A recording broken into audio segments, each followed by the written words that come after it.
त्याज्यं न धैर्य विधुरे अपि काले धैर्याद् कदाचित् स्थिति आप्नुयात् सः जाते समुद्रे अपि हि पोतभंगे सायांत्रिको वांछति तर्तुमेव। संस्कृत का ये भारी भरकम सा दिखने वाला श्लोक अपने अंदर बहुत गहरा अर्थ लिए है और पॉजिटिविटी से भरपूर है। मैं इसका अर्थ आपको समझाती हूँ कि त्याज्यम न धैर्य विधुरे अपि काले, विपत्ति के समय भी, संकट के समय भी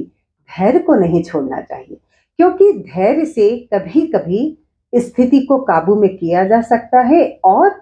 कंट्रोल करके सफलता पाई जा सकती है। कैसे? जाते समुद्रे अपि ही पोत भंगे, समुद्र में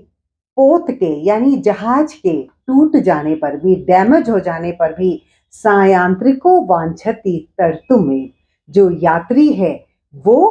तैरना ही चाहता है, क्योंकि वो सोचता है कि भले ही तैरना ना आता हो, लेकिन सोचता है हाथ पैर मार के किसी तरह से स्थिति को कंट्रोल में क्या काबू किया जा सकता है। तो त्याज्यम न धैर्य विधुरे अपि काले धैर्यात् कदाचित स्थिति आप्नुयात् सः। सः का मतलब वो सायांत्रिक जो समुद्र में जहाज में सफर कर रहा है, वो जहाज के डैमेज हो जाने पर भी, भंग हो जाने पर भी वो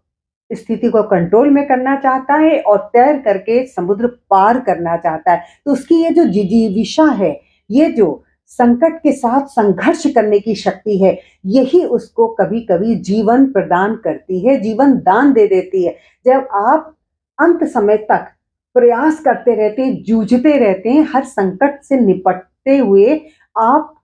लगे रहते हैं, तो कोई ना कोई ऐसी स्थिति आ जाती है कि आपको डूबते को तिनके का सहारा मिल सकता है और आपके लिए वो बहुत बड़ी बात होती है और हो सकता है कि उससे आप अपने लक्ष्य को प्राप्त कर लें। इसलिए ऑलवेज हैव पेशेंस, कभी भी धैर्य को मत छोड़िए और जो संकटों से निपटने की शक्ति रखता है, जो संघर्षों से दो दो हाथ करने का मुकाबला करने की कुवत रखता है, वही जीवन में सफल होता है।